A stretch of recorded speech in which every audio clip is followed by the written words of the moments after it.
আমাকে তোরা কাশি পাঠিয়ে দে, আমি আর এ বাড়িতে থাকবো না।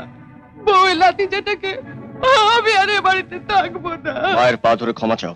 আমি কোনো অন্যায় করিনি, ক্ষমা আমি চাইতে পারবো না। কি পারবে না? এ তুমি কি করলে ঠাকুরপো? দে, খুব করে দে, দে না। বললাম তো, উনি এই যে মা হয়ে যদি একটা অসুস্থ ছেলের মুখের সামনে থেকে হরলিক্সের শিশি কেড়ে নিতে পারেন, সেটা যদি অন্যায় না হয়ে থাকে, তাহলে আমিও ওনার মুখের সামনে থেকে আপেল কেড়ে নিয়ে কোনো অন্যায় করিনি। কি হলো, জবাব দাও। তুমি মার মুখের সামনে থেকে আপেল কেড়ে নিয়েছো? আমাকে তোরা কাশি পাঠিয়ে দে, আমি আর এ বাড়িতে থাকবো না।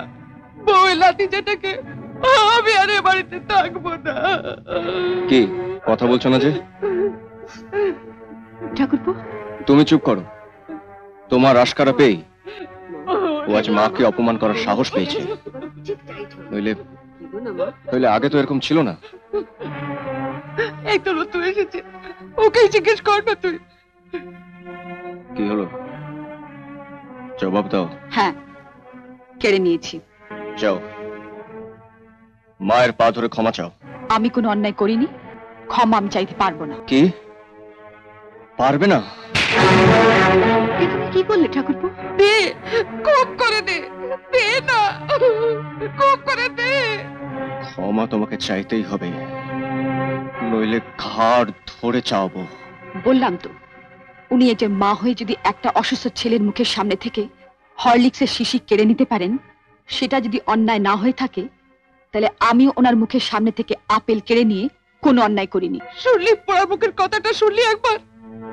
আমি শেষবারের মতো জানতে চাইছি, তুমি মায়ের পা ধরে ক্ষমা চাইবে কিনা, নইলে কিন্তু আমি আবার মারবতি পা। ঠাকুর, তুমি আমার স্বামী, একবার কেন 10 বার তুমি আমার গায়ে হাত তুলতে পারো, কিন্তু ও পায়ে আমার হাত একবারও পড়বে না। দীপা, তুমি যদি মায়ের পা ধরে ক্ষমা আজ না চাও, তাহলে কিন্তু পৃথিবীর কেউ তোমাকে এসে আজ বাঁচাতে পারবে না। আমি ঘাড় ধরে তোমাকে এই বাড়ি থেকে বার করে দেবো। ক্ষমা আমি চাইতে পারবো না। তুমি ক্ষমা চাইবে না? না। না। স্কাউন্ড্রেল।